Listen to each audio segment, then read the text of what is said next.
नमस्कार, आदाब, सत श्री अकाल। I welcome you all to icons of Bharat. मैं हूं सुगंध और आज मैं आपको मिलवाऊंगी भारत के कोने कोने से आए हुए आइकन्स से। एनडीटीवी इंडिया और फ्रीडम ऐप की ये प्रस्तुति आइकन्स ऑफ भारत, योग्य भारत, सफल भारत। आइकन्स ऑफ भारत के हर एपिसोड में हम आपको मिलवाते हैं भारत के विभिन्न क्षेत्रों से आए हुए ऐसे लोगों से जिन्होंने ना कि खुद का सफल उद्योग शुरू किया है बल्कि दूसरों को भी आजीविका प्रदान की है। इन सभी आइकन्स ऑफ भारत में से हर एपिसोड में हम चुनते हैं एक श्रेष्ठ आइकन ऑफ भारत और फिर अंत में हम चुनेंगे सर्वश्रेष्ठ आइकन ऑफ भारत। श्रेष्ठ और सर्वश्रेष्ठ आइकन चुनने में हमारे जूरी मेंबर्स जो हैं वो हमारी मदद करेंगे। तो चलिए मैं आपको मिलवाती हूँ आइकन्स ऑफ भारत के जूरी मेंबर्स से। हमारे पहले जूरी मेंबर हैं सुपर 30 प्रोग्राम के आनंद कुमार जी। हमारे दूसरे जूरी मेंबर हैं प्रफुल्ल बिल्लोरे जी, जिन्हें हम कहते हैं MBA चाय वाला। हमारी तीसरी जूरी मेंबर हैं रश्मि बंसल जी, जो कि stay hungry stay foolish book की ऑथर हैं। और हमारे चौथे जूरी मेंबर हैं श्री श्रीकांत शास्त्री जी, जिन्हें हम कहते हैं मेंटर ऑन अ मिशन। नमस्कार। आप सभी का बहुत बहुत स्वागत है। आज हम बहुत आगे पहुंच चुके हैं आइकन्स ऑफ भारत के सफर में। पूरा देश जो है इस शो के बारे में बात कर रहा है और मुझे बेहद खुशी है कि बहुत सारे लोग अब कोशिश कर रहे हैं कि अपना खुद का कुछ ना कुछ शुरू करें। तो सबसे पहले मैं यही जानना चाहूंगी आपसे कि जब हम कोई सफर शुरू करते हैं, चुनौती आती है, हम डर जाते हैं, तब क्या करना चाहिए एक इंसान को? सबसे बड़ी बात है कि हर सफर में कठिनाइयाँ आती हैं। मेहनत करते रहो, घबराओ मत।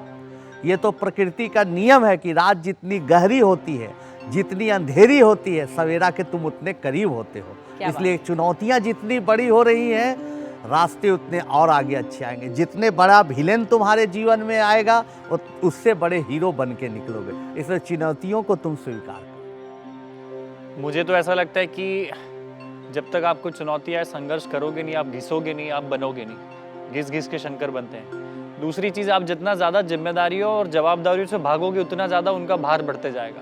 तो बैठ जाइए, उनको झेलिए, उनसे लड़िए भिड़िए और आगे बढ़िए। छोटे छोटे स्टेप के साथ आपका कॉन्फिडेंस भी with the passage of time you evolve होते हो आप, और आप अपने आप उनको चुनौतियों का सामना कर सकते हो। कोई बड़ी बात नहीं है। कई लोग इसलिए मायूस हो जाते हैं कि आसपास के लोग उन्हें कोई बात मतलब उनको सपोर्ट नहीं करते हैं। लेकिन मैं ये कहना चाहूँगी कि दुनिया बहुत बड़ी है, तो आप कोई और साथी संगी ढूंढिए जो लाइक माइंडेड हो, जो आपकी तरह सोचते हों। आपको ही खुद मोटिवेट होना है और निराश नहीं होना है, क्योंकि अंधेरा, जैसे आनंद जी ने कहा, हर रात के बाद सवेरा ही होता है। मेरा संदेश ये होगा कि शुरू तो कीजिए, बाकी संघर्ष और चुनौतियां अपने आप हल हो जाएंगी। इसीलिए हिंदी में बहुत अच्छा शब्द है, श्री गणेश कीजिए, शुरू कीजिए। श्री गणेश जी आपके साथ हैं। जी, मुझे लगता है कि जब आप शुरू कर लेते हैं तो आधा सफर वहीं आप तय कर। बिल्कुल। और अब वक्त है कि मैं बुलाऊं हमारे मंच पे हमारे पहले आइकन ऑफ भारत को। इनका नाम जो है वो बहुत ही डिफरेंट है, बहुत ही इंटरेस्टिंग है, लेकिन इनका काम जो है वो उससे भी ज्यादा अलग है। अक्सर हम बहुत सारे फ्रूट्स खाते हैं, लेकिन आजकल ड्रैगन फ्रूट जो है वो बहुत ज्यादा पॉपुलर है। ये हमें सिखाएंगे कि कैसे ड्रैगन फ्रूट की फार्मिंग यानी कि खेती की जाती है। चलिए मिलते हैं तम्मारे निम्बूनी जी से। मेरा नाम तम्माराय मलकप्पा निम्बूनी है और मैं कर्नाटक से बिलोंग करता हूँ। और मैंने diploma and BE electrical complete किया है। 3 साल तक मैंने जॉब किया। उसके बाद मैंने ड्रैगन फ्रूट फार्मिंग करने का सोचा था और जब 2018 मैंने ड्रैगन फ्रूट फार्मिंग स्टार्ट किया। और ड्रैगन फ्रूट फार्मिंग करने का रीज़न है कि ड्रैगन फ्रूट फार्मिंग एक प्रॉफिटेबल बिजनेस है, क्योंकि वो एक एक्जॉटिक फ्रूट्स है और उसकी डिमांड बहुत ज़्यादा है और अभी हमारे इंडिया में उसका इम्पोर्ट होता है। तो इसलिए मैंने ड्रैगन फ्रूट फार्मिंग स्टार्ट किया। और ड्रैगन फ्रूट फार्मिंग में मेरे को ईयरली 15 to 18 लाख तक इनकम आ जाता है।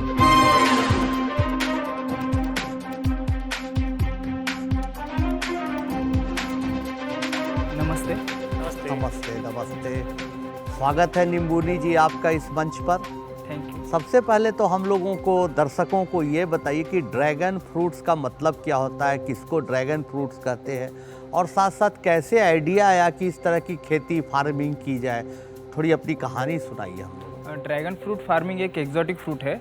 ये बाहर के देश में पहले ग्रो किया जाता था और हमारे देश में अभी ये पिछले 10 साल से स्टार्ट हुआ है और अभी इसका फार्मिंग आगे ग्रो हो रहा है।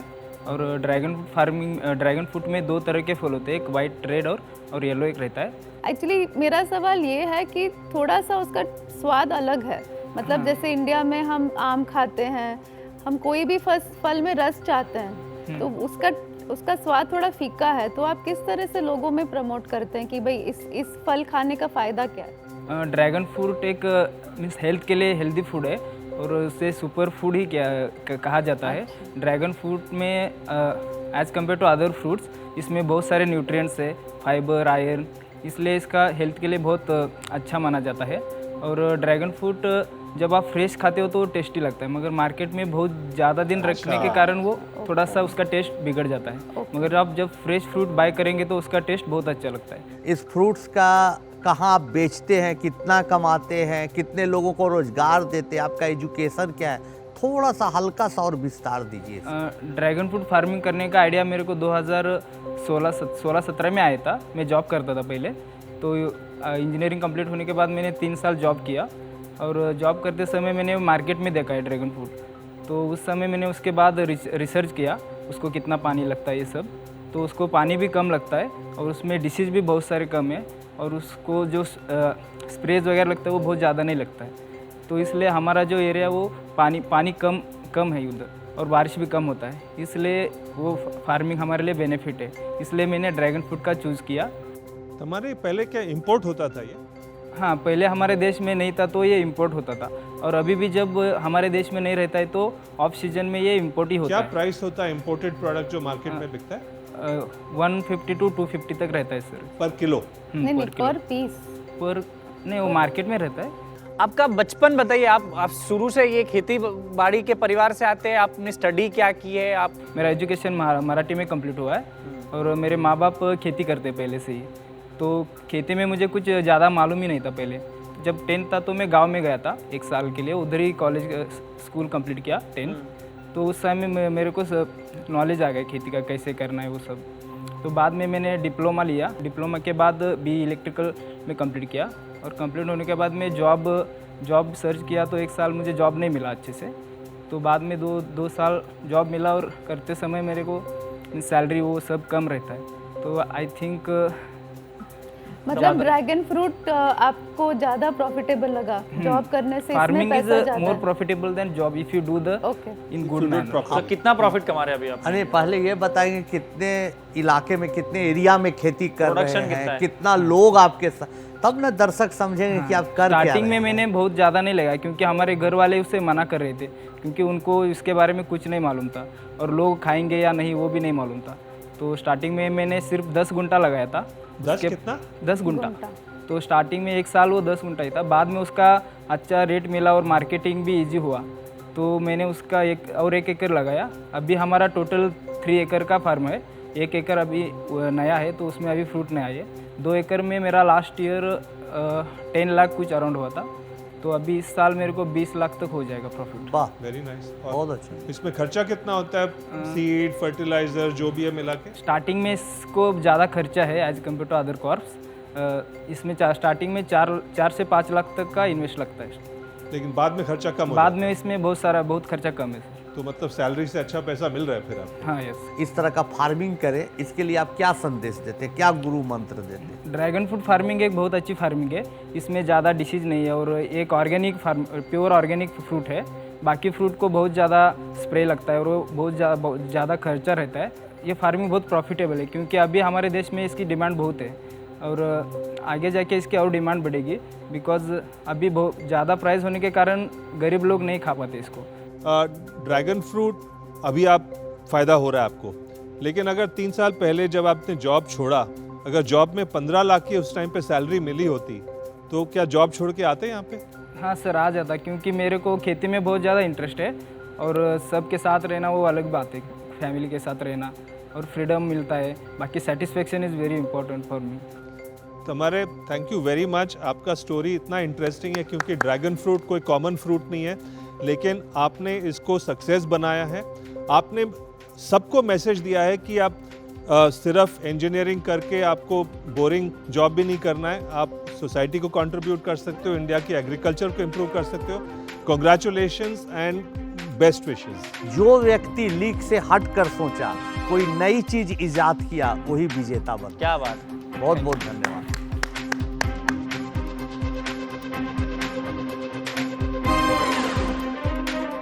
भारत भर में ड्रैगन फ्रूट की खेती 3000 से 4000 हेक्टेयर में होती है।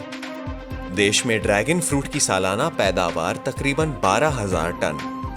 2020 से 2025 के बीच दुनिया भर में ड्रैगन फ्रूट बाजार का CAGR 3.7% रहने का अनुमान।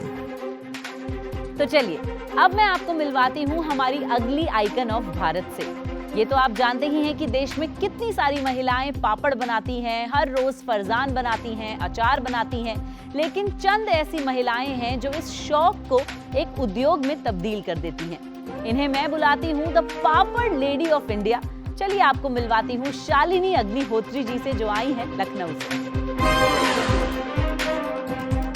मेरा नाम शालिनी अग्निहोत्री है, मैं लखनऊ से हूँ। मेरी फर्म का नाम मा अन्नपूर्णा गृह उद्योग है, जो कि महिलाओं से ही चलाया जाता है। सारी महिलाएं हमारे काम करती हैं। मेरा सारा होममेड सामान को बनाने का काम है। मुझे अपना काम स्टार्ट किए हुए करीब 6 साल हो गए हैं और वो बहुत ही अच्छी तरह से ट्रेंड हो गई हैं महिलाएं, और आगे चल के मैं चाहती हूँ कि मैं और महिलाओं को बढ़ाऊँ और काम दूँ, उनको अपने पैरों पर खड़ा करूँ।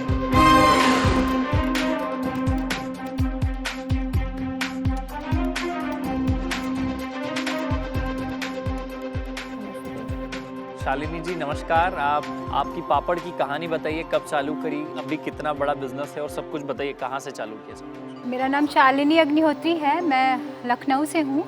मेरा एक गृह उद्योग है लखनऊ में, गोमती नगर में, जहाँ पे सिर्फ महिलाएं ही काम करती हैं, और मेरे गृह उद्योग का नाम मा अन्नपूर्णा महिला गृह उद्योग है, और जो कि 2016 में स्टार्ट किया था और अभी तक बहुत ठीक जा रहा है। प्रॉब्लम्स तो आती ही हैं, तो मैं बचपन से ही इस तरह से करती रही कुछ ना कुछ। फिर मैंने पढ़ाई की, फिर टीचिंग भी की, स्कूल भी ज्वाइन किया था। उसके बाद पार्ट टाइम एक NGO में as a supervisor and accountant मैंने जॉब की, सिर्फ 1500 रुपये पर मंथ की।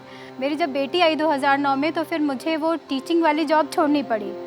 फिर मैंने जो गृह उद्योग था वहाँ पे उन लोगों को मेरा काम बहुत पसंद था, स्टाफ को और सबको, तो फिर उन्होंने मुझे फुल टाइम कर लिया। और मैं बेटी को गोद में लेके आती थी, मैं वहाँ काम करती रही, लेकिन करते करते मैं सोचती रहती थी कभी कभी कि जैसे मुझे ज़रूरत है पैसों की, मुझे फाइनेंशियली प्रॉब्लम है, तो और भी इतनी ऐसे कितनी सारी महिलाएं होंगी जिनको बहुत ज़रूरत है पैसे की और वो नहीं कर पा रही हैं अपने घर को मैनेज। तो मेरे मन में कुछ चलता रहता था कि मैं जैसे यहाँ इतनी सारी महिलाएं काम कर रही हैं, तो मैं भी इतने लोगों को काम दूंगी तो शायद और लोगों की हेल्प भी हो जाएगी और हमारा वो भी होगा। तो फिर मैंने बिज़नेस स्टार्ट कर दिया। जब 2016 में 23 नवंबर को बिज़नेस स्टार्ट किया, तो मैंने सबसे पहले पापड़ का काम ही शुरू किया, और मैंने अपने साथ एक लेडी लगाई, लेकिन वो थोड़ा ग्रोथ कर गया और फिर मुझे और लेडीज़ों की ज़रूरत पड़ी। मैं घर पे ही छत पे पापड़ बनाती थी, शॉप पे लाके सेल करती थी। उसके बाद मैंने 6 महीने में ही एक मशीन ख़रीदी आटे की, और मैंने गेहूं भी ख़रीद के फिर धुलवाया, और मतलब मैंने और एक लेडी जो एम्प्लॉई रखी उसके साथ मिलके आटा पीसने का काम खुद से शुरू किया। मुझे अपनी जो प्रॉब्लम्स थी उनको लेके मुझे लगा कि और अगर मैं प्रॉब्लम में हूँ तो मैं कुछ करूँ, और फिर इस तरह से करते करते मुझे दूसरों की प्रॉब्लम भी लेडीज़ों की समझ में आ रही थी, तो मैंने ये बिज़नेस स्टार्ट किया। मैंने नॉट सिर्फ पैसे के लिए नहीं कि मुझे सिर्फ पैसे ही कमाना है। और 2016 से लेकर 2020 तक मैंने 9 औरतों को काम दिया। फिर जब कोविड का टाइम आया तो मेरा बिज़नेस थोड़ा स्टॉप कर गया, तो लोगों के घरों में कोई काम करने वाला नहीं, क्योंकि आने नहीं दे रहे थे, तो मेरा ये वाला काम थोड़ा स्टॉप किया। तो मैंने टिफ़िन का काम स्टार्ट किया।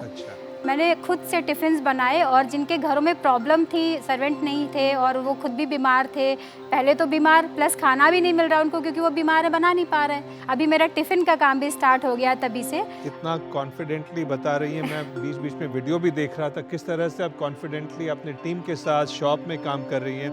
तो एक साल में कितना पापड़ बन जाता है, कितनी टर्नओवर कर लेती हैं, कुछ अंदाज़ा दीजिए। 10 लोगों को आप काम दे रही हैं, वो ही बहुत बढ़िया चीज़ है, लेकिन बिजनेस कितना बड़ा हो चुका है और सर, प्रॉफिट मुनाफा business- हो रहा है इसमें? जी बिल्कुल, मुनाफा मेरा भी हो रहा है, मेरे वर्कर्स का भी हो रहा है। और मेरा तो ये मकसद है कि मैं 10 की बजाय 20 औरतें कर लूँ। यहाँ तक कि सबकी सेहत भी, जो हमारा काम है उससे सबकी सेहत भी अच्छी बनी रहती है, क्योंकि हमारा सब बिल्कुल प्योर प्रोडक्ट हाथ से ही बनाया जाता है। तो कोई उसमें कोई प्रिजर्वेटिव नहीं, कुछ नहीं। बिज़नेस मेरा इतना ग्रोथ किया है। अभी इधर थोड़ी प्रॉब्लम है, तो वो धीरे धीरे करके हिम्मत से सब मैनेज हो जाएगी। और मेरा घर भी बन चुका है लखनऊ में, जो कि क्या मैं बात पहले है। एक कमरे में रेंट पे रहती थी। तो अभी हिम्मत है, और मैं महिलाओं के लिए ही सब कुछ, ज़्यादा से ज़्यादा महिलाओं को प्रशिक्षण दे के उनको उनके पैरों पे खड़े करना चाहती हूँ, कि वो अपने गांव वापस जाएं, तो वो किसी के ऊपर डिपेंड ना रहें। वो खुद का छोटा सा बिजनेस कर ले, भले ही मेरा इतना ना कर पाए, लेकिन वो खुद का खर्चा उठाने के काबिल हो जाएं। तो बस यही मेरा एक सपना है। जो जिनको भी चाहिए था वो हमारी शॉप पे आके ही ले जाते थे, और आज भी लोग बहुत लखनऊ के हर एरिया से आके हमारे यहाँ से खुद ही शॉपिंग बहुत करके ले अच्छी जाते हैं, बात। या फिर ऑर्डर होता है तो फिर हम डिलीवर करा देते लोगों हैं। को संदेश देना चाहता हूँ कि सच में पापड़ का बिजनेस बहुत छोटी पूंजी से शुरू किया जा सकता है। जी। बेसन ले लिया जाए, जी। मूंग का या उड़द का, और बेलने की कलाकारी हो तो हमको लगता है सर 2-3 हज़ार रुपये में हो पैक सकता है ये करके काम। शुरू किया जा सकता है। तो मैंने बहुत अभी अच्छा है, इस- और आप महिलाओं को रोजगार दे रही है, उनका उत्साह बढ़ा रही है, आप बड़ा स्वाभाविक तरीके से कर रही है, जिसको कोई सामान्य महिला कर सकती है। मैं बहुत खुश हुआ जा। एक मकसद और है कि देखिए, नौकरी तो सभी करते हैं, किसी को काम देना है, क्या बात। काम करना नहीं है। जैसे मैं अपनी बेटी को सिखा रही हूँ कि काम देना है। तो अगर ये सभी सोचने लगेंगे तो शायद कोई बेरोजगार नहीं रहेगा। क्या बिल्कुल। सर, अपना काम करने में बहुत जो मज़ा आता है, जो सेटिस्फेक्शन मिलता है, वो किसी की नौकरी करने में शायद उतना नहीं। और किसी को काम दे के जो पे करके और खुशी मिलती है कि हाँ, उनका भी घर चल रहा है मेरे साथ साथ, सबसे बड़ी संतुष्टि तो उसी में मिलती है। मुझे ऐसा लगता है कि सबको कुछ ना कुछ ऐसा करना चाहिए कि उनके साथ और लोग भी जुड़ सके और उनका भी घर चल सके। खासकर महिलाओं को तो अपने पैरों पे खड़े होना बहुत ज़रूरी है, क्योंकि कोई भी लड़की किसी पुरुष से कम नहीं है। क्या बात। वाह, नहीं, बहुत बहुत शुभकामनाएं आपको।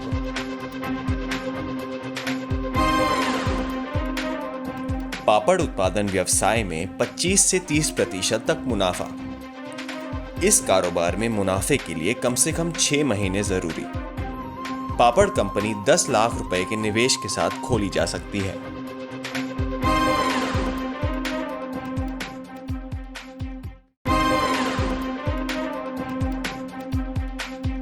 चलिए मिलते हैं हमारे अगले आइकन ऑफ भारत से। गोट फार्मिंग एक ऐसा व्यवसाय है जो कम लागत से शुरू किया जा सकता है और बहुत ज्यादा मुनाफा कमाया जा सकता है। लेकिन हमारे आने वाले अगले आइकन ऑफ भारत की स्टोरी बड़ी इंटरेस्टिंग है। तो चलिए आपको मिलवाती हूँ पुणे से आए नीलेश जादव जी से। नमस्ते, मेरा नाम नीलेश अनिल जादव है। मैं पूना से हूँ। मेरा गोट फार्मिंग का बिज़नेस है। एक्चुअली हमारा कमर्शियल गोट फार्मिंग का बहुत बड़ा सेटअप है, और बहुत सारे लोगों को गाइड भी करते हैं कि गोट फार्मिंग कमर्शियल वे में कैसे ये करें, और जैसे उनको कुछ बीमारियों के बारे में या वैक्सीनेशन के बारे में, तो इसके बारे में पूरी जानकारी देते हैं। और जैसे जंगलों में भेड़ बकरियाँ चरने लेके जाते थे, तो उसको हमने स्टॉप करके लिमिटेड चारा, लिमिटेड ये दे के उनको कैसे बढ़ाना है, उसका हम पूरा एजुकेशन देते हैं। और हमारा खुद का सबसे बड़ा ऐसा फार्म है। फ्रीडम ऐप ने और NDTV ने बुलाया, इसके लिए धन्यवाद।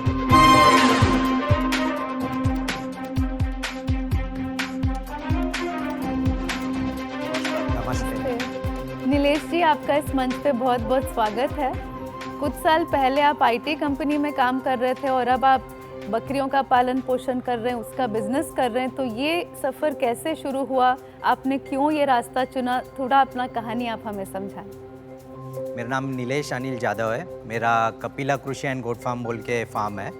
पूना से एक 80 किलोमीटर पे है, दाउन बोल के जगह है, वहाँ पे हमारा ये सेटअप है। और पापा अंकल वगैरह ये सब गवर्नमेंट सर्वेंट थे, और हमारी पुश्तैनी ज़मीन थी जो कि कोई कर नहीं रहा था। तो एक्चुअली मैंने और मेरा भाई भी इसी में था, IT इंडस्ट्री में। तो हम दोनों ने काम छोड़ा और हम लोगों ने पहले ये स्टार्ट किया फिर इसमें बहुत सारी मुश्किलें आई क्योंकि फ़र्स्ट टाइम हम बंद मतलब एक जगह पे एक छोटी सी जगह में उनको पाल के बड़ा कर रहे थे, तो उनको कितना खिलाना है, क्या खिलाना है, कब वैक्सीन करना है, ये हर बार रिसर्च करते गए कि इसको कितना क्या देना चाहिए। इस मतलब नुकसान से सीखे हम, क्योंकि जब जो बाकी लोग सिखा रहे थे वो अपने कन्वीनियंस से सिखा रहे थे। ये एक चीज़ हो गई कि गोट फार्मिंग का ऑल ओवर वर्ल्ड में मीट जो एक्सपोर्ट होता है वो ऑस्ट्रेलिया और न्यूजीलैंड से होता है, तो हमारे इंडिया के लिए तो जितना एक्सपोर्ट है वो सिर्फ अरब कंट्रीज़ के लिए, हमें अलाउड ही नहीं है कि हम यूरोपियन कंट्रीज़ को ये कर सकें। गरीब फार्मर जो अपने आप गोट की फार्मिंग करता है, वो दुबले पतले बकरी होते हैं उनके, आप साइंटिफिक मेथड जब यूज़ करते तो मैं समझता हूँ कि गोट की या तो लाइफ बढ़ जाएगी या गोट अच्छा मोटा तगड़ा हो जाएगा, ज़्यादा दूध देगा। तो क्या प्रूफ है आपके पास, मतलब गोट कितना ज़्यादा दूध देता है या गोट की वैल्यू कितनी बढ़ती है आपके एफर्ट से? अलग अलग ब्रीड्स है sir ji, 37 types of breeds है। मेरे पास तो 1000 बकरियां है, पर उसमें जैसे कि 500 मेरे पास भेड़ है, एक मीट पर्पस के लिए, एक मिल पर्पस के लिए। तो जैसे ये ब्रीड्स जो होती है इसके ऊपर रहता है कि आप मीट के लिए या इसके लिए। तो एज अ स्टड फार्म में एस्टेब्लिश किया हूँ। तो अभी ये जो ब्रीड है आप बोल रहे हो मिल्क का, अगर हम अच्छी दूध देने वाली नस्ल को उसमें के अच्छे नर और अच्छे मादाएँ सिलेक्ट करते हो और उसका आगे ब्रीड करके आप रिकॉर्ड कीपिंग रख के अगर आप प्रोजनी बोलते हैं उसको, तो प्रोजनी निकालते हो, उसको भी आगे आप F1, F2, F3 जैसे जैसे आप उनकी पीढ़ियाँ ये करेंगे तो ऐसा हो जाएगा कि आपका कुछ दिनों बाद आपके जो प्रोजनी आती है लास्ट में वो ज़्यादा दूध देने वाली आती है, क्योंकि आपने ये सालों साल उसका रिकॉर्ड रखा है। अगर मेरे फार्म पे आएंगे तो मेरे 5 जनरेशन का मेरे पास रिकॉर्ड मिलेगा आपको। आज आपके पास 1000 बकरियां हैं, लेकिन शुरू कहाँ से किया था? 2, 3, 4 कहाँ से शुरू किया? उसमें कितना इन्वेस्टमेंट लगा? और शायद शुरू में इतना इजी नहीं होगा, मतलब जैसे आपने सीखा कैसे उनका पालन कैसे करना है, तो 1-2 कोई चैलेंजेस जो आए उसके बारे में बताइए। जैसे मैंने आपको बोला मैं आईटी इंजीनियर था, तो मैंने वहाँ से जब आया तो एक्चुअली मेरे पापा अंकल वगैरह कोई सपोर्ट नहीं कर रहा था इसको, तो मैंने और मेरे भाई ने पर्सनल लोन लिया।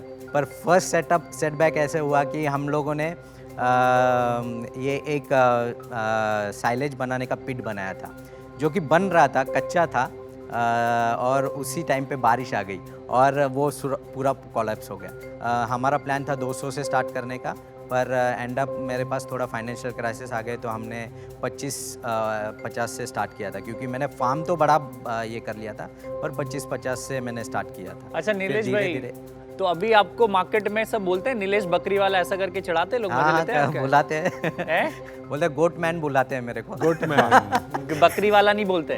गोट मैन बुलाते थे। तो एक्चुअली मेरे आईटी के जो फ्रेंड्स थे वो सारे मेरे को गोट मैन बुलाते थे, और पहले तो हंसते थे, पर आजकल अभी जब मेरे फार्म पे आते हैं, मेरा फार्म का सेटअप देखते हैं कि कम से कम मेरा 50 लाख का मैंने सिर्फ एक सेटअप किया है 6 घंटे का, मतलब 600 स्क्वायर फीट। तो अभी महीने का या साल का पैसा कितना कमाते हो आप? टर्नओवर या पैसा कमाते कितने? तो अभी रिसेंटली अच्छी कमाई हो रही है, पर पहले वैसे नहीं था। अभी रिसेंटली 50 लाख के ऊपर चला जाता है टर्नओवर साल का।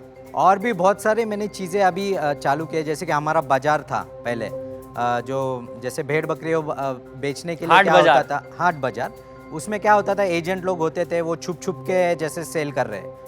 तो जैसे आप अगर कभी ऑस्ट्रेलिया गए या फिर साउथ अफ्रीका गए, तो वहाँ पे एक ऑक्शंस रहता है, मतलब एक बीच में ऐसा एक रिंगन ये रहता है, और वहाँ पे वो बकरी आती है, उसका फिजिकल नॉर्म सब बता, वेट कितना है, एज कितना है, वो सब ऊपर डिस्प्ले होता है। और फिर उसके ऊपर बेटिंग होती है, जितने लोग आए खरीदने के लिए, तो उसके ऊपर ज़्यादा देता है वो उसको बेचता है। तो ये मेरे फार्म में 2 साल से हमने स्टार्ट किया है, और इससे बाकी बहुत ट्रांसपेरेंसी आ गई है बिजनेस में। आपने बड़ा स्टैंडर्ड प्रोसेस किया, और पढ़े लिखा आदमी जब ऐसे अनऑर्गेनाइज्ड बिजनेस में घुसता है तो वो SOPs बनाता है, स्टैंडर्ड ऑपरेटिंग प्रोसेस, और वो उसको सही तरीके से करता है। जुगाड़ू व्यक्ति नहीं बनता है। चलो बहुत बहुत शुभकामनाएं आपको आपके भविष्य के लिए। धन्यवाद।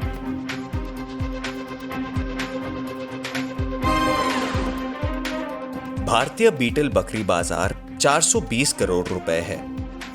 बकरी की किस्म के हिसाब से बकरी पालन में औसत सालाना कुल लाभ 4 से 5 लाख रुपए। बकरी पालन कारोबार 50,000 रुपए से शुरू किया जा सकता है।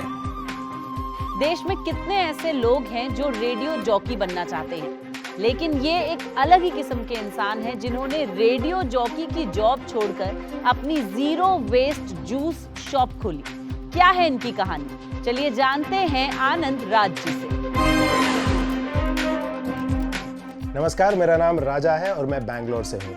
वैसे तो हूँ मैं इंजीनियर, लेकिन मैं अपने आप को वेस्ट इंजीनियर के तौर पे इंट्रोड्यूस करवाना चाहता हूँ। मुझे लगता है कि जो मैं बिजनेस कर रहा हूँ ईट राजा, ये दुनिया का सबसे पहला और इकलौता ऐसा जूस सेंटर है जहाँ पे आपको जूस परोसा जाएगा, लेकिन कप में नहीं। कचरा हर जगह पे मिल जाता है आपको, लेकिन इस कचरे का कोई समाधान तो है नहीं। तो मैंने सोचा इंजीनियरिंग 4 साल तो कर रखी है मैंने, इसका कहीं ना कहीं उपयोग करना चाहिए। तो इसीलिए स्टार्ट कर दी मैंने world's first zero waste juice bar eat Raja in Bangalore. Thanks to freedom and NDTV for giving me an opportunity for icons of Bharat.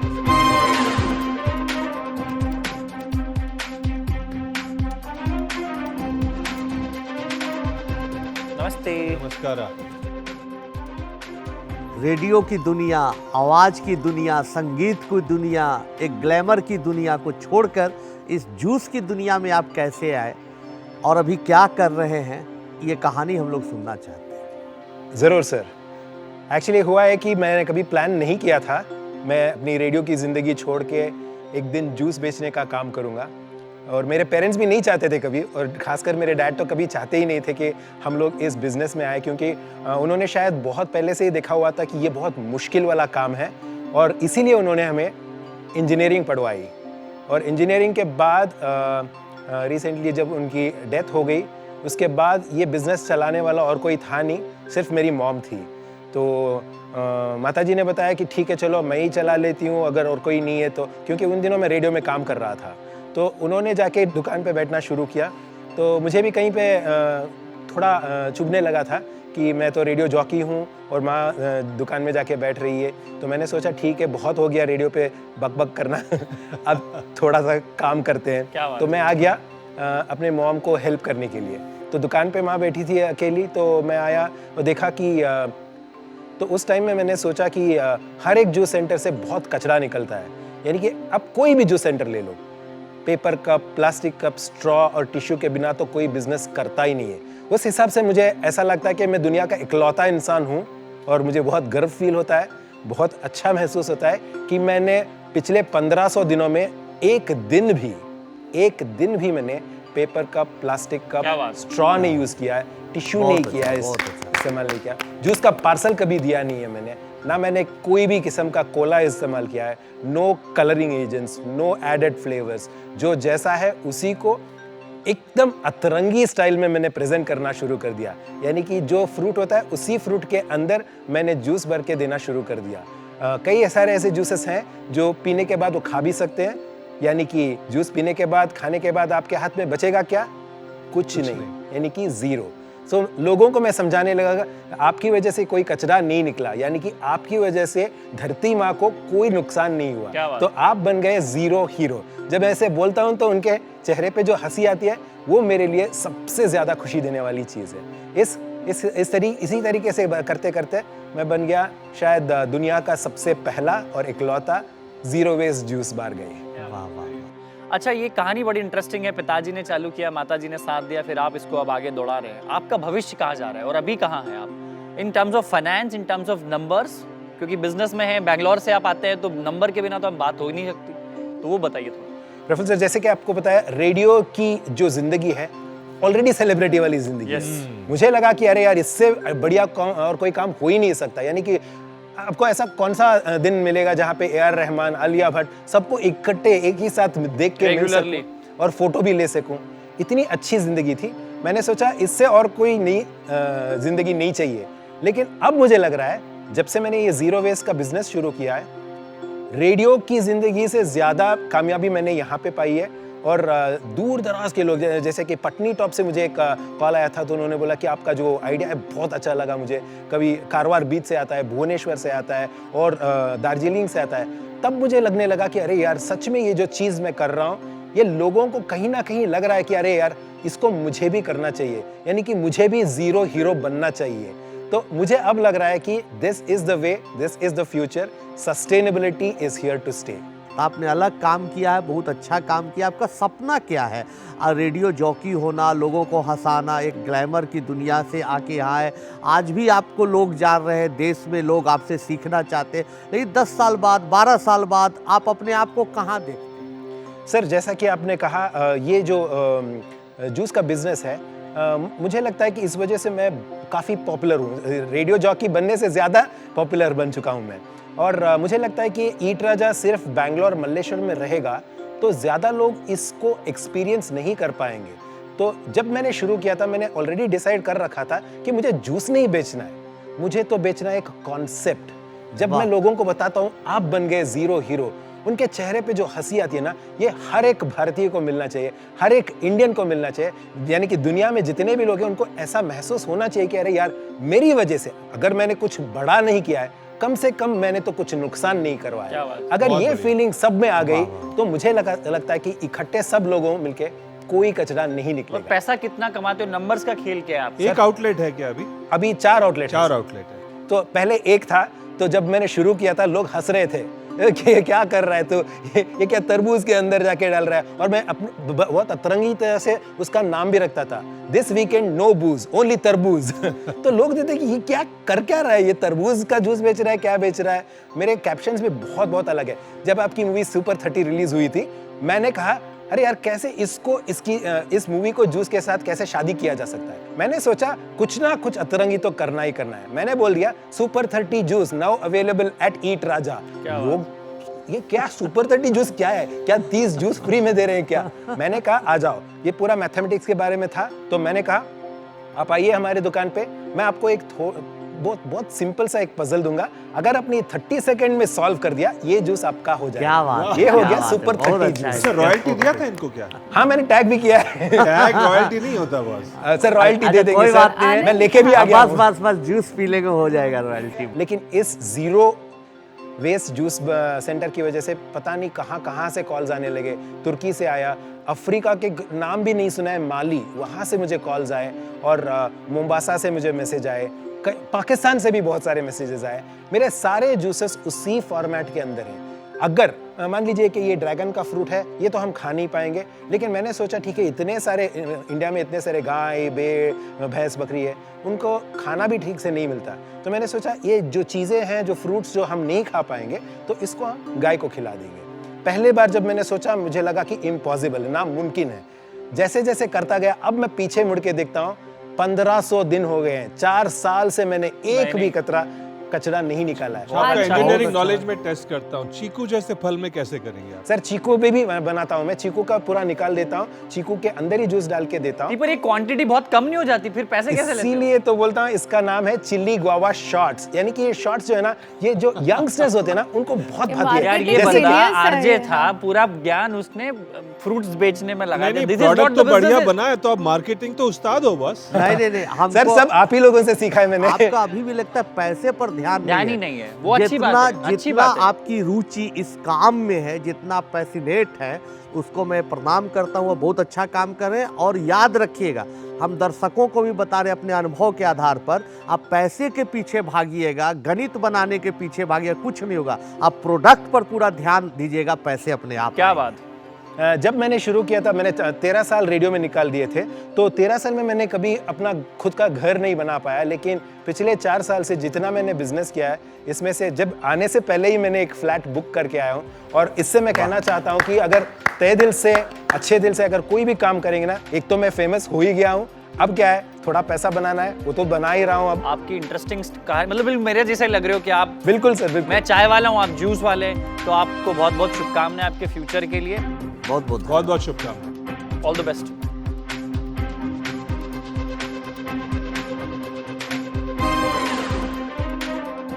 Juice के कारोबार में 50% से 70% का कुल मुनाफा। 10 से 20 लोगों की बैठने की जगह के साथ जूस की छोटी दुकान 10 से 15 लाख रुपए के निवेश के साथ खुल सकती है। MSME और प्रधानमंत्री मुद्रा योजना से इसके लिए मिल सकता है कर्ज।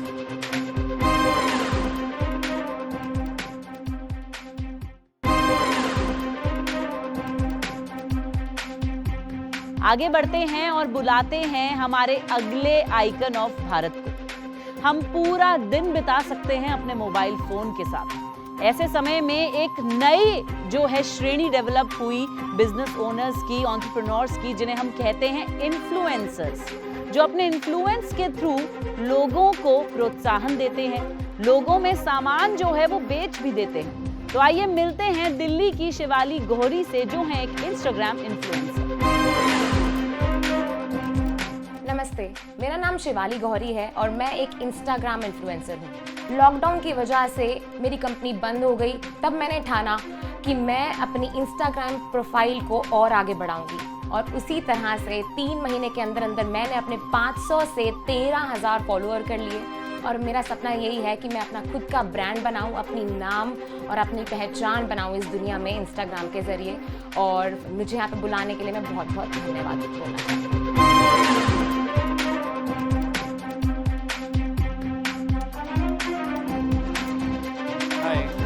नमस्ते। शिवाली नमस्कार, आपका इस मंच पर स्वागत है। आप एक ऐसे मॉडर्न एज बिजनेस से हैं जो आजकल हमारी दुनिया में सब जगह है। इस मंच पर तो इन्फ्लुएंसर ही इन्फ्लुएंसर भरे हुए हैं, लेकिन हम आपकी कहानी भी सुनना चाहते हैं। किस तरह से आपने अपने आप को ये दर्जा दिया, जिस तरह से आप इन्फ्लुएंसर बन गई, पूरी कहानी हमें सुनाइए। मैंने कैसे शुरुआत करी, सबसे पहले तो सर इंजीनियर हूँ मैं, इलेक्ट्रॉनिक्स एंड कम्युनिकेशन, और मैंने 6 महीने की एक ऑर्गेनाइजेशन है उधर काम किया। नाइट शिफ्ट करती थी मैं और मैं फ्रीलांस मॉडल भी थी। सुबह मॉडलिंग करती थी, एक लाइव शो करती थी, रात को मैं अपनी ऑर्गेनाइजेशन में जाती थी। मैं सोती नहीं थी, मतलब आई हैव वर्कड, मैंने दिन और रात काम किया है क्योंकि मुझे वो पसंद था और ये क्योंकि मेरे माँ बाप ने बोला कि यही है, इसी से इज्जत मिलेगी दुनिया में और समाज में। और फिर मुझे पता चला कि वो लोग फ्रेशर एंकर्स हायर कर रहे हैं। फिर मैं एंकर बन गई। मेरे को सब बोलते थे कि तू इसके लिए बनी है, पर जब तक वो मुकाम हासिल नहीं हो जाता तब तक यकीन नहीं हो पाता, और वो हासिल हो गया था। और धीरे धीरे ट्रेनिंग मिली, 3.5 साल वहाँ काम करके एक सेलिब्रिटी वाली फीलिंग मेरे में आ गई थी और अच्छा लगता था। लेकिन मैंने कभी किसी और माध्यम से पैसे कमाने का नहीं सोचा। मैं काफ़ी डूब चुकी थी अपनी ही ऑर्गेनाइजेशन में, अपने शोज़ को हिट कराने में, स्टॉक आउट कराने में। अच्छा लगता था, पर मुझे नहीं पता क्या हुआ और वो जो ऑर्गेनाइजेशन है वो बंद हो गई। तो अब कभी सोचा नहीं था इसके बाद क्या करूँगी। दिल्ली से ही हूँ मैं, आई एम दिल्लीआइट। कभी मैं मुंबई भी नहीं गई हूँ, बैंगलोर भी नहीं गई हूँ, मैं कभी भी नहीं गई इनफैक्ट। फिर मैंने कहा कि अब मेरे लिए क्या रास्ता है। मैंने अपने ऑप्शन देखने, तो मैं खाली बैठी घर पे, और इंस्टाग्राम तब नया नया आया था। आजकल तो काफ़ी फीचर्स आ गए हैं, रील्स आ गए हैं। नहीं, मैंने वो पूरा उनकी जो जर्नी है वो देखी है। जब रील्स नहीं थे तब से मैं ऐसे ही कभी कभी अपनी एंकरिंग वाली कोई फ़ोटो खींच के एक आध डाल दिया करती थी। फ़ोटो खींचती मैं बहुत सारी थी, लेकिन एक आध डाल देती थी कभी कभी। मेरी मम्मी ने हमेशा बताया कि इंडिपेंडेंट बनना है, ताकि कभी कोई ये ना बोल सके कि तू मेरे पैसे का ही तो खा रही है। मेरी माँ ने बहुत ज़्यादा मुझे मोटिवेट किया, मेरे पापा ने भी फुल सपोर्ट किया। उसके बाद उस शॉपिंग एप्लीकेशन में मैंने काम किया। वहाँ पे काफ़ी छोटी छोटी उम्र की भी लड़कियाँ थीं, उनके साथ मिलके मैंने फिर से फ़ोटोज़ खींची। इनफैक्ट जब लॉकडाउन हुआ उससे 2 दिन पहले मेरी जॉब गई और 2 दिन बाद लॉकडाउन हुआ। मेरी तो ऐसा लग रहा था कि जिस शोहरत और नाम की आदत सी हो गई थी और अच्छा लगने लग गया था, सब कहते थे कि हाँ तू इसी के लिए बनी है, तू मुंबई जा, वो अचानक से सब खत्म सा हो गया था। मेरी शादी भी नहीं हुई थी तब तक। बहुत उतार चढ़ाव रहे आपकी ज़िंदगी में, और आपने, आपके माँ बाप ने भी बहुत संघर्ष किया।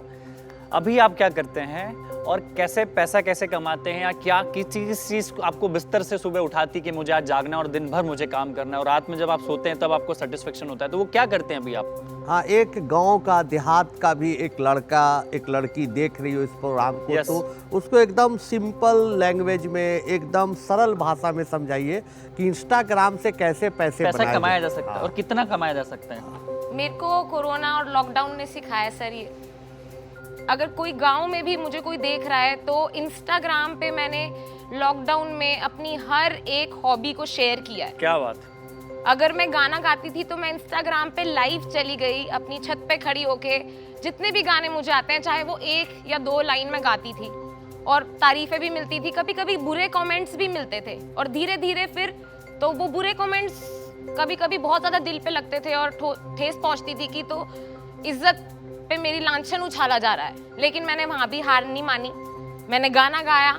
अगर कोई ट्रेंडिंग मुझे जो भी मैं देखती थी इंस्टाग्राम में, कोई फोटो डाल रहा है, कोई वीडियो डाल रहा है, तो मैं देख देख के सीखती गई और हर किसी से मैंने थोड़ी थोड़ी चीज़ सीखी और अपना ही एक लाइफस्टाइल बनाया कि मैंने अपना लिया कि अब घर पे ही रहना है, ना मेरी जॉब है, ना मुझे घर से बाहर निकलना है। अब ये मेरे रिसोर्सेज हैं, यही है, ये मेरा रॉ मटेरियल है, इससे क्या बन सकता है। तो शिवाली, मैं ये जानना चाहूँगी कि आपके फॉलोअर्स कितने हैं और उससे आपको फ़ायदा क्या होता है? क्या कंपनीज आपके पास आती हैं कि हमारे लिए एडवर्टीजमेंट दीजिए, आप हमारे प्रोडक्ट पहनिए?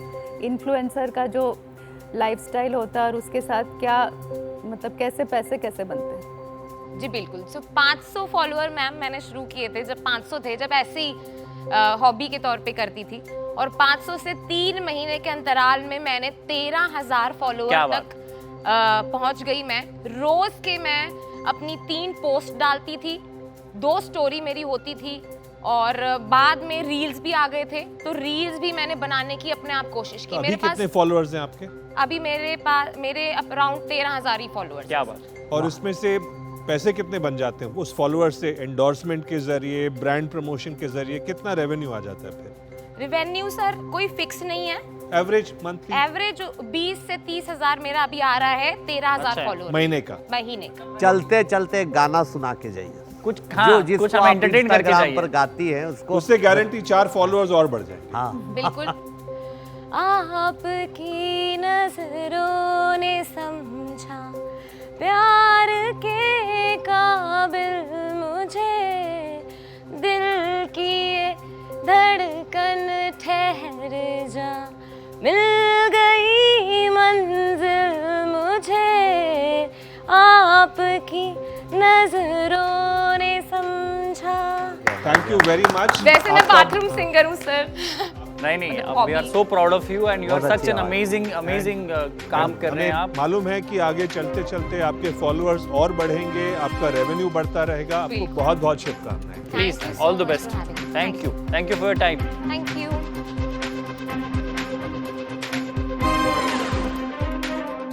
5,000 से 10,000 फॉलोअर्स वाले ज्यादातर इन्फ्लुएंसर प्रति पोस्ट औसतन 6,531 रुपए कमाते हैं। सोशल मीडिया इन्फ्लुएंसर के लिए कैमरे वाला फोन जरूरी, कोई और शुरुआती निवेश दरकार नहीं।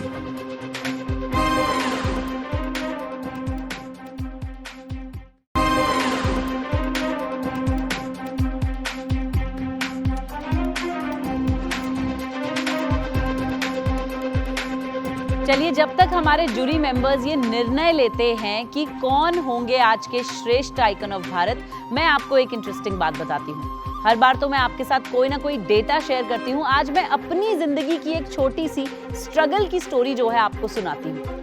कई बार ऐसा होता है कि हम अपनी फील्ड चेंज करते हैं, जैसे कि मैं एक IT इंजीनियर थी और फिर मैं मीडिया की फील्ड में आ गई।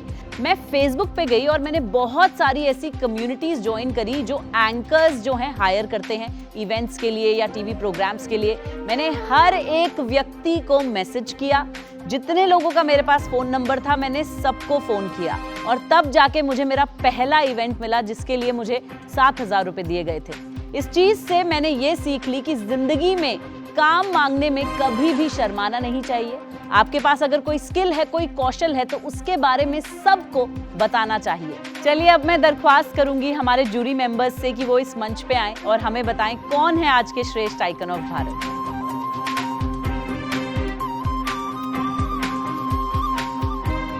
हमारी जूरी यहाँ आ गई है, तो चलिए अब बुला लेते हैं हमारे इस एपिसोड के आइकन्स ऑफ भारत को इस मंच पे।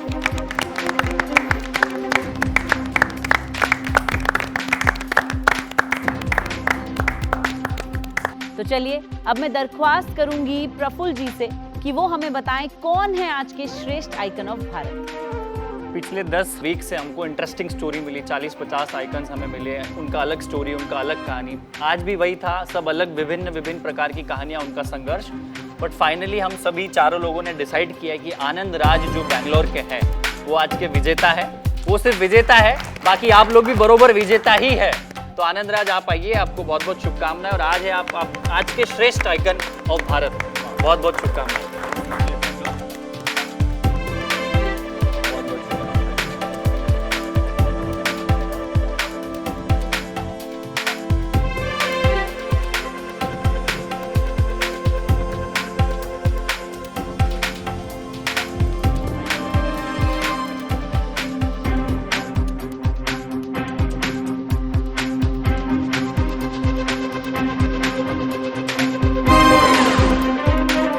अब आप भी वोट कर सकते हैं अपने फेवरेट आइकन ऑफ भारत के लिए। फ्रीडम ऐप डाउनलोड कीजिए और वोट करके हमें बताइए कि कौन है आपके हिसाब से श्रेष्ठ आइकन ऑफ भारत।